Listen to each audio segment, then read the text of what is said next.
السلام عليكم ورحمة الله وبركاته. أعوذ بالله من الشيطان الرجيم. بسم الله الرحمن الرحيم. يا أيها الذين آمنوا اجتنبوا كثيرا من الظن إن بعض الظن إثم ولا تجسسوا ولا يغتب بعضكم بعضا أيحب أحدكم أن يأكل لحم أخيه ميتا فكرهتموه واتقوا الله إن الله تواب رحيم صدق الله العظيم. সম্মানিত ভিউয়ার্স, আমি আপনাদের সামনে পবিত্র কোরআনুল কারিমে সূরাতুল হুজুরাতের একটি আয়াত তেলাওয়াত করছি, 12 নম্বর আয়াত।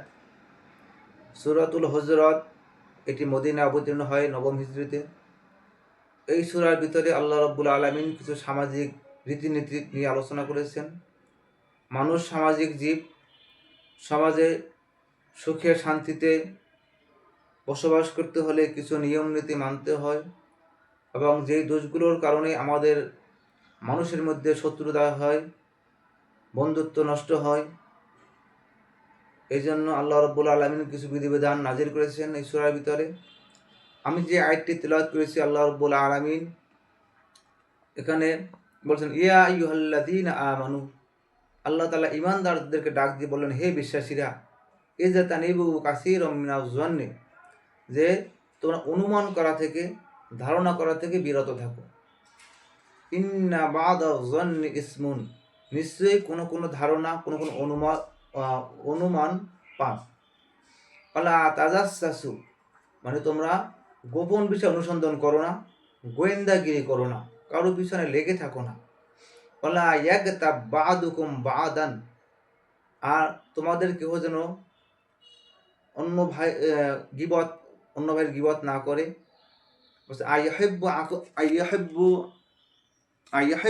আহাদুকুম আইয়াকুলা লাহমা আখিহি মাইতান, তোমাদের মধ্যে এমন কেউ আসো যে তার মৃত্যুবাহীর গোশত খেতে পছন্দ করে। বলছে ফাকারিহতুমুহু, বস্তুত তোমরা তা অপছন্দ করো। তাহলে কি করো? আত্তাকুল্লাহ, তোমরা আল্লাহকে ভয় করো। ইন্নাল্লাহা তাওয়াবুর রহিম, নিশ্চয়ই আল্লাহ তাওবা কবুলকারী এবং অসীম দয়ালু। আল্লাহ রাব্বুল আলামিন এই আয়াতের ভিতরে 3টি বিষয় সম্পর্কে আলোচনা করেছেন।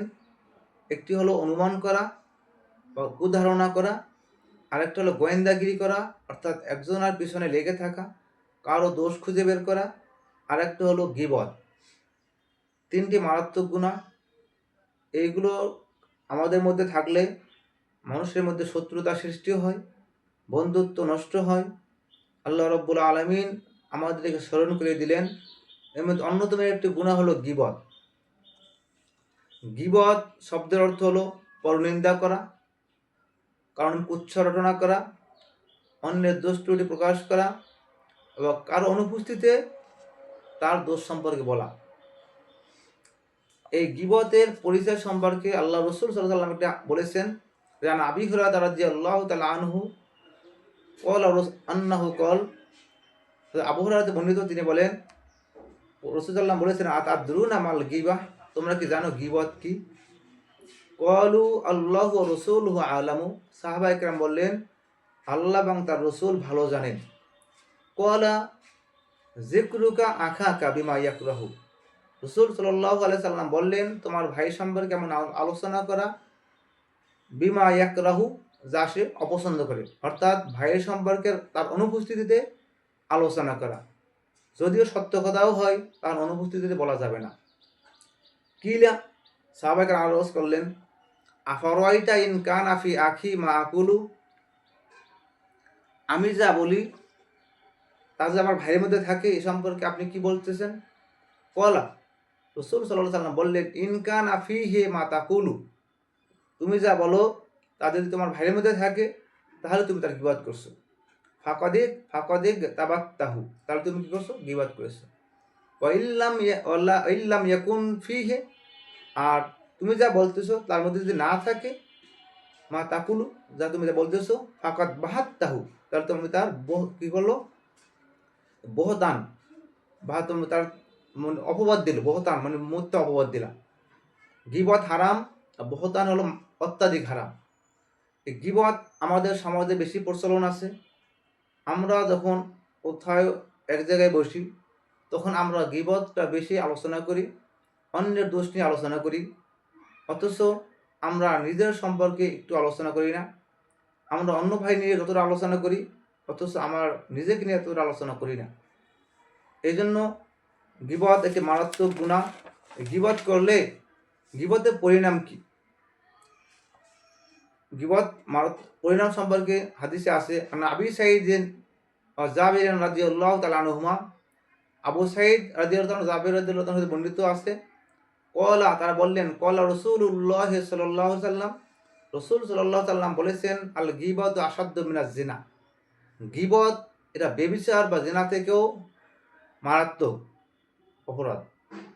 কলু ইয়া রাসূলুল্লাহ, সাহাবায়ে কেরাম বলেন, হে আল্লাহর রাসূল, কাইফাল গীবাতু আসাদ্দু মিনাজ জিনা, গীবত কিভাবে ব্যভিচার থেকে মারাত্মক গুনাহ?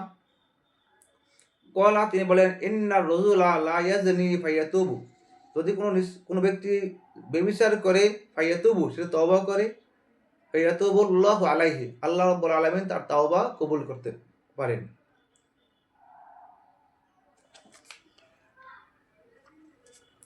অফি রিওয়ায়াতে, অন্য রিওয়ায়াতে আছে, ফায়াতুবু, সে তওবা করে, ফায়াগফিরুল্লাহু লাহু, আল্লাহ তাকে ক্ষমা করতে পারেন।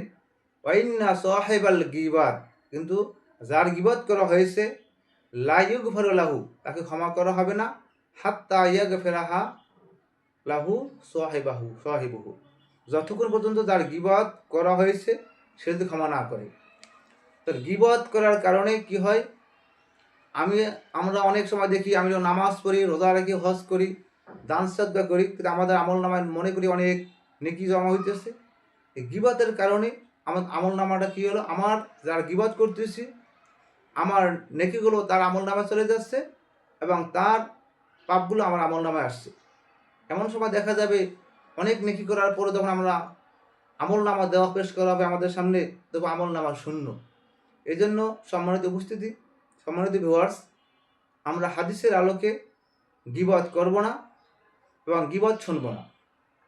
গীবত করাও যেরকম হারাম, অন্যায়, গীবত শোনাও অন্যায়। এই জন্য আমাদের সামনে যখন গীবত কেউ করবে, আমরা নিজে গীবত থেকে বেঁচে থাকবো। তো আমাদের সামনে যদি কেউ গীবত করে, আমরা তার গীবত শুনব না, এটা থেকে বিরত থাকবো।